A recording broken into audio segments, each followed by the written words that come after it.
TPT+, la chaîne panafricaine des diasporas.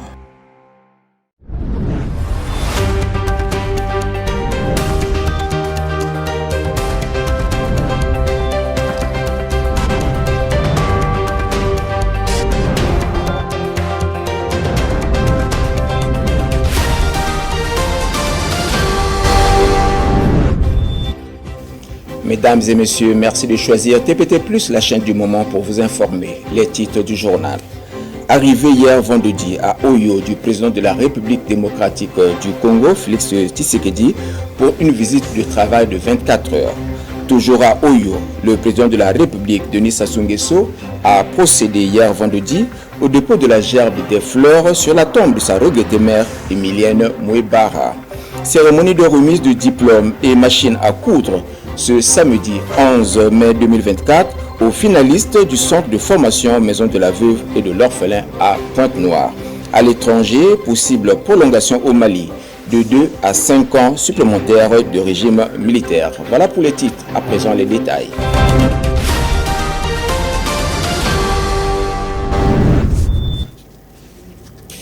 L'esplanade du centre culturel Tati Loutar, situé dans le premier arrondissement Lumumba, a servi de cadre ce 11 mai s'il vous plaît, à la cérémonie de remise solennelle des diplômes et des machines à coudre professionnelles aux finalistes du centre de formation Maison de la Veuve et de l'Orphelin. Cérémonie placée sous la houlette de l'honorable Louis-Gabriel Misato. Prince Charlie Tikaya, note de reportage.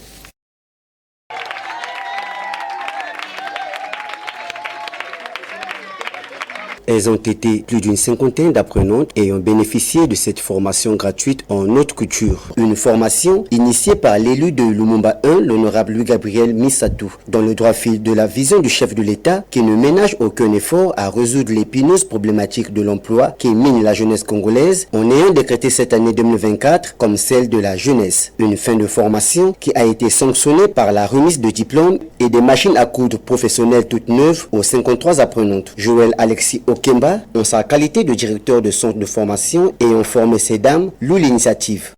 Le but de ce projet est d'aider à l'insertion socio-professionnelle de la veuve et de l'orphelin, car nous savons tous le traitement souvent inhumain réservé à la veuve et à l'orphelin après le décès d'un mari ou d'un parent.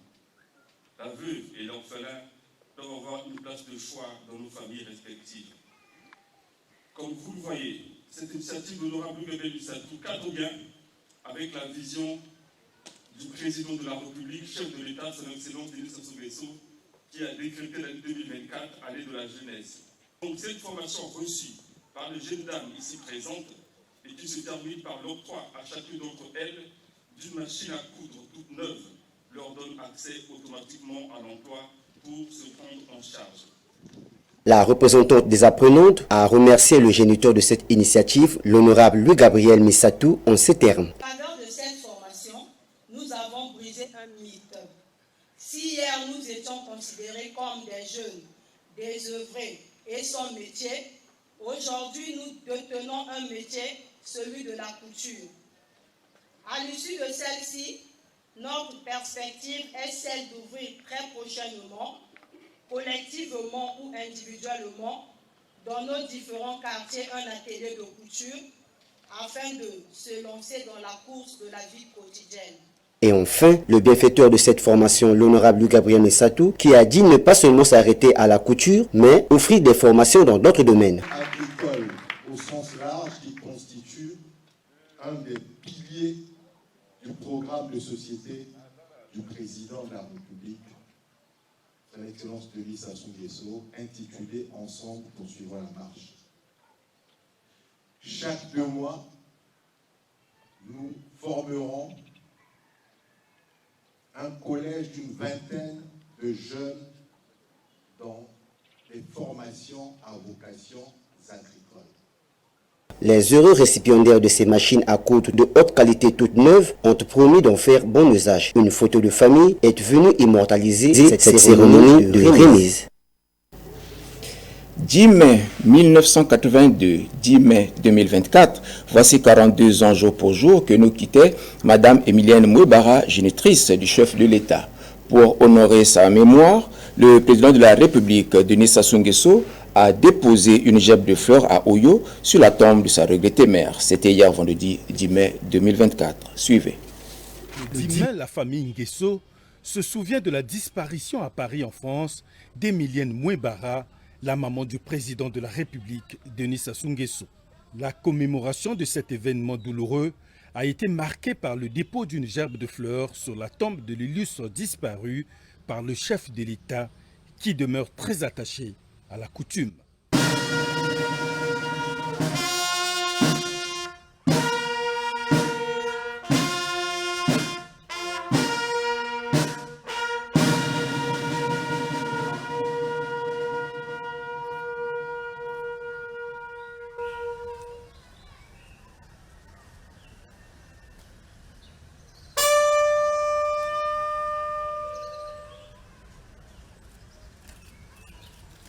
Après avoir salué les corps constitués nationaux et internationaux qui ont fait le déplacement d'Oyo pour l'assister, Denis Sassou Nguesso est allé à Idou pour visiter les danses folkloriques qui n'ont pas voulu manquer au rendez-vous.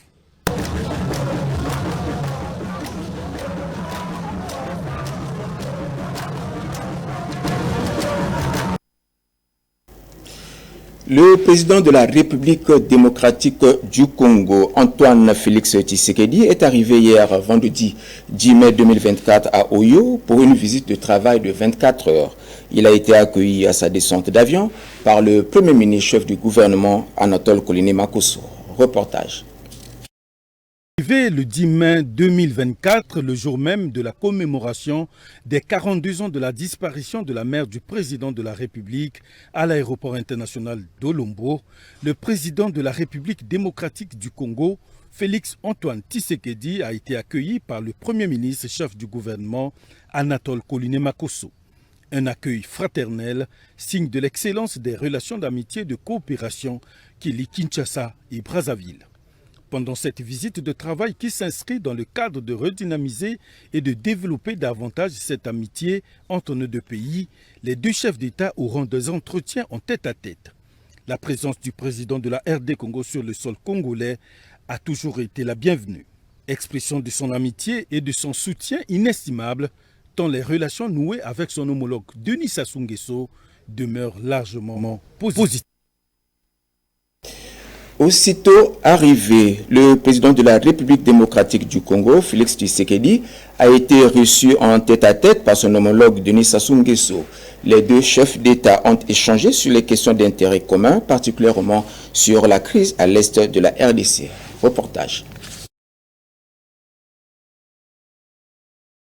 Au terme de cette visite de travail de 24 heures à Oyo, les deux chefs d'État ont eu des entretiens en tête-à-tête au cours desquels ils ont manifesté leur intérêt à donner une impulsion nouvelle aux relations entre les deux capitales les plus proches au monde, Brazzaville et Kinshasa, et convenu par conséquent de raffermir cette coopération dans des domaines variés. Denis Sassou Nguesso et Félix Antoine Tshisekedi se sont félicités de l'appui réciproque et de l'attention particulière qu'ils portent sur les situations respectives de leur pays. C'est ainsi que le président de la RD Congo a salué la disponibilité du président Denis Sassou Nguesso sur les questions touchant la RDC. Ce que j'attends de lui, c'est d'user comme d'habitude de sa sagesse, vous l'avez dit. Il est très préoccupé par la situation, il l'a manifesté. Il a pris mes avis, mes considérations. Comme d'habitude, il a promis de rester au contact de la situation, au contact de tous ces acteurs de la région pour essayer d'aller dans le sens de la facilitation. Il est resté égal à lui-même, engagé pour la paix et la stabilité dans la région. C'est donc tard dans la nuit que le président Félix Antoine Tshisekedi a quitté Oyo pour Kinshasa. Présent à Oyo, le Premier ministre chef du gouvernement, Anatole Koliné-Makosso, a eu une discussion avec Ousmane Diangana, vice-président de la Banque mondiale pour l'Afrique de l'Ouest et du Centre. À l'issue de leur entretien, Ousmane Diangana a témoigné de son appréciation pour les efforts entrepris par le Congo. Les détails dans ce reportage. Djagana, qui est le vice-président de la Banque mondiale pour l'Afrique de l'Ouest et du Centre, a fait savoir au Premier ministre chef du gouvernement Anatole Koliné-Makosso, en séjour de travail à Oyo, que les projets de la Banque mondiale dans le pays sont en bonne voie et ont même connu une augmentation. Le montant total de nos engagements au Congo, c'est presque 900 millions de dollars. Ceci place le Congo parmi les 10 premiers pays bénéficiaires du concours de la Banque mondiale. Mais nous avons dit également que les possibilités d'augmentation de notre financement sont très importantes.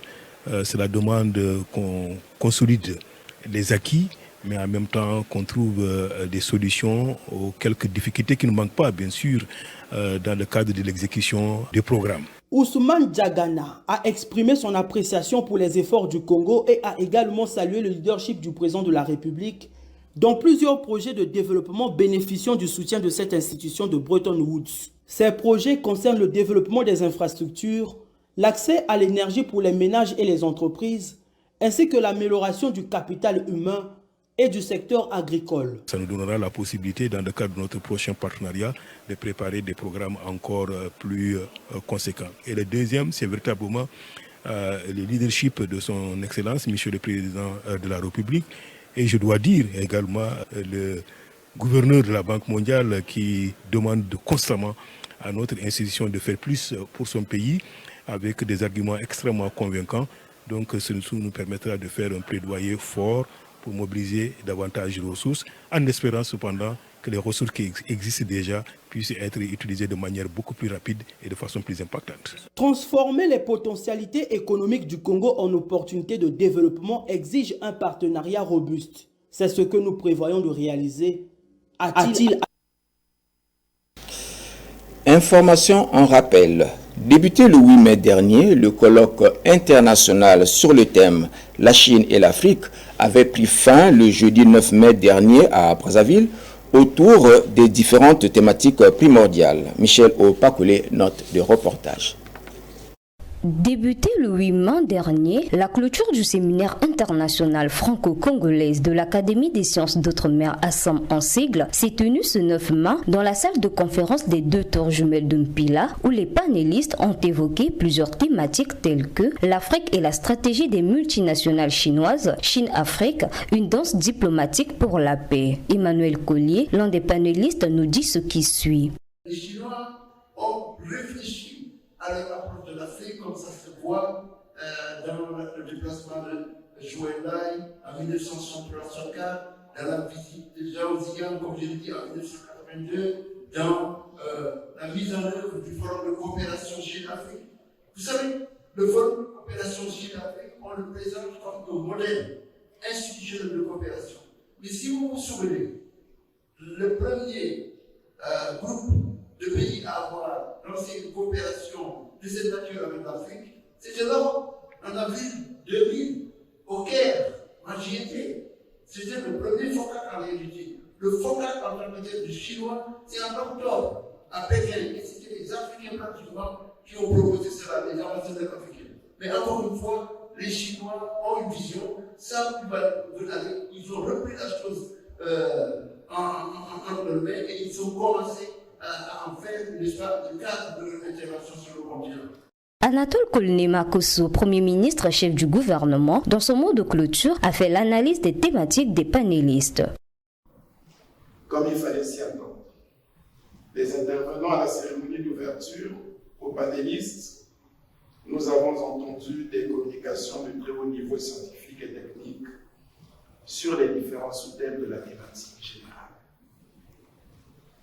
Sans a priori, et en toute objectivité que commande l'honnêteté et le détachement intellectuel, chacun des intervenants a apporté une brillante contribution qui éclaire d'un jour nouveau la relation de la Chine avec l'Afrique et ouvre des perspectives nouvelles à cette relation. Dans le même volet, le Premier ministre sur les différentes conclusions de celle-ci. La première conclusion est que la relation Chine-Afrique s'est imposée comme un phénomène nouveau dans les relations internationales. Et comme tout phénomène nouveau. Il suscite la curiosité intellectuelle et scientifique. La deuxième conclusion est que tous les panélistes s'accordent sur l'utilité d'une telle relation qui contribue à faire avancer les grandes causes de notre humanité, notamment le rapprochement des continents et des civilisations, la lutte contre la pauvreté et pour le développement socio-économique, l'ambition de construire un nouveau type de partenariat plus égalitaire et plus bénéfique pour toutes les parties. La troisième conclusion est que le séminaire franco-congolais ouvre la porte à un possible élargissement du partenariat d'un pays asiatique avec le continent africain en accueillant un autre pays, cette fois-ci l'Europe, à savoir la France. Ce triptyque, pour éviter l'emploi du terme « relation triangulaire », en terminant son discours, il n'a pas manqué l'occasion d'exprimer sa gratitude envers le président de la République. En votre nom à tous, je voudrais rendre un hommage mérité à son Excellence, M. Denis Sassou Nguesso, président de la République, chef de l'État, qui avait cru à l'idée d'organiser un colloque à Brazzaville sur le thème « La Chine et l'Afrique », qui en a approuvé le projet et qui a permis de tout mettre en œuvre en vue de la réalisation de ce projet. 2 jours de dur labeur autour du thème Chine-Afrique que plusieurs scientifiques européens et africains ont pu revisiter les 3 axes de la recherche de la coopération sino-congolaise. Rappelons ainsi que ce moment a été marqué par une séance d'échange entre les panélistes et les participants sur les problématiques concernant l'émergence du Congo. Restons à Brazzaville pour dire que le président du parti Les Souverainistes, Dave Mafula, a tenu hier, vendredi 10 mai 2024, une conférence de presse sous le thème « Cession des terres au Rwanda, une haute trahison et violation de la souveraineté nationale ». Le contenu de cette conférence de presse avec Michel Opakwele. En raison des actes pris par le gouvernement Makosso concernant les accords qu'il aurait signés avec le Rwanda, ce 10 mai à Brazzaville, Dave Mafula, président du parti Les Souverainistes, a tenu une conférence de presse en présence des différents organes de la presse congolaise sous le thème « Cession des terres au Rwanda, une haute trahison et violation de la souveraineté nationale ». Dave Mafula, président du parti Les Souverainistes, sur ses propos. Nos terres et nos ressources ne sont pas des simples biens à nos yeux. Elles sont la base de notre identité spirituelle, culturelle, collective, et elles constituent le fondement de nos moyens de subsistance économique. Pour s'en rassurer, interrogeons les textes intégrés en préambule de notre Constitution. Le préambule de notre Constitution proclame que le peuple congolais affirme son attachement aux vertus du dialogue comme moyen de règlement pacifique des différends dans le cadre d'une république apaisée. Le peuple congolais réaffirme solennellement son droit permanent de souveraineté inaliénable sur toutes les richesses nationales et les ressources naturelles comme éléments fondamentaux de son développement. Conscient que le développement du Congo repose sur l'exploitation des ressources naturelles, le président du parti Les Souverainistes, dans la suite de ses propos, dénonce le gouvernement Makosso. Mes chers compatriotes, si en ma qualité d'homme politique, il est de ma responsabilité de dénoncer les dérives du pouvoir en place, mais en tant que citoyen congolais, prendre position est bien plus qu'un devoir lorsque certains accords menacent la souveraineté de mon pays.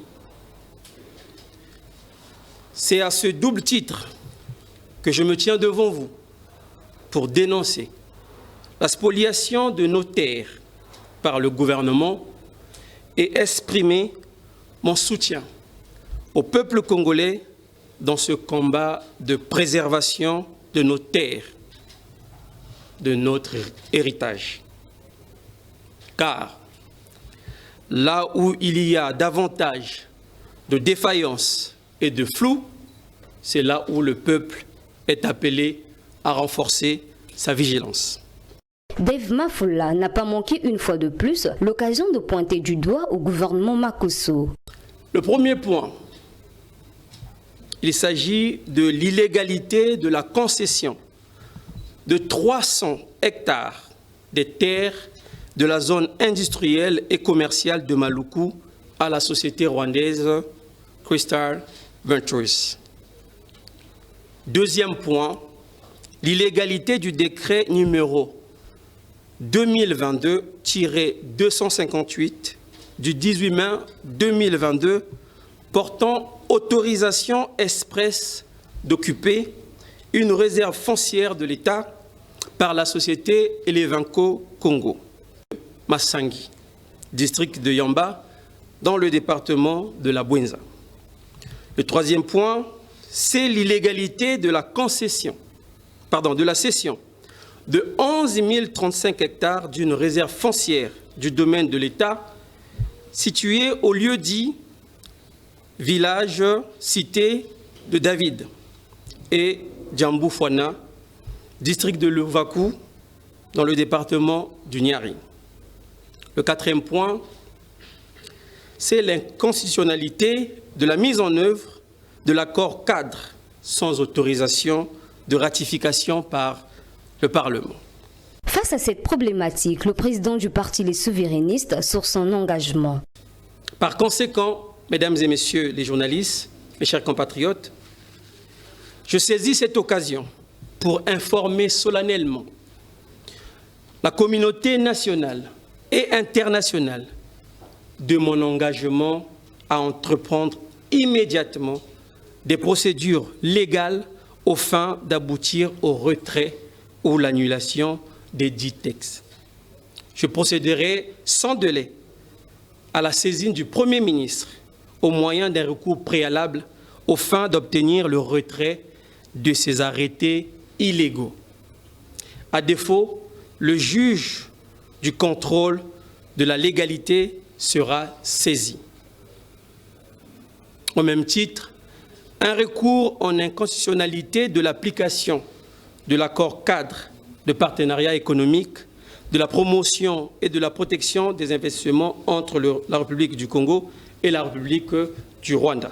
À l'heure où le Congo cumule des difficultés, crise de confiance, criminalité, baisse de pouvoir d'avoir, chômage des jeunes, pénurie d'eau et d'électricité ainsi que les problèmes de bourse des étudiants, face à cette réalité, il est demandé au peuple congolais de faire preuve de responsabilité afin de rebâtir une société dans laquelle chaque Congolais retrouvera sa dignité humaine, une société fondée sur les valeurs de la République, unité, travail, progrès.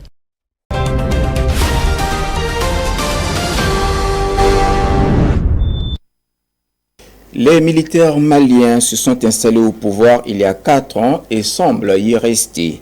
Le dialogue intermalien pour la réconciliation nationale, chapeauté par la junte, a recommandé que la tutelle militaire soit prolongée de 2 à 5 ans. Par ailleurs, lorsque la transition démocratique sera enclenchée, le colonel Assimi Goïta pourrait être candidat à la présidentielle. La Somalie demande aux États-Unis de mettre fin à leur mission politique dans le pays, qui a aidé le gouvernement à rétablir la paix et la stabilité face aux attaques du groupe extrémiste Al-Shabaab lié à Al-Qaïda. Enfin, une tempête solaire d'une rare intensité a touché la Terre hier vendredi soir, selon l'agence américaine d'observation océanique et atmosphérique. Notre planète est protégée par son champ magnétique qui devait dévier le gros de la tempête, mais il pourrait tout de même y avoir quelques conséquences au sol. Mesdames et messieurs, ainsi prend fin notre journal. Merci d'avoir choisi TPT+, la chaîne du moment. Surtout, n'oubliez pas une info sans TPT+. Bon week-end à tous, au revoir.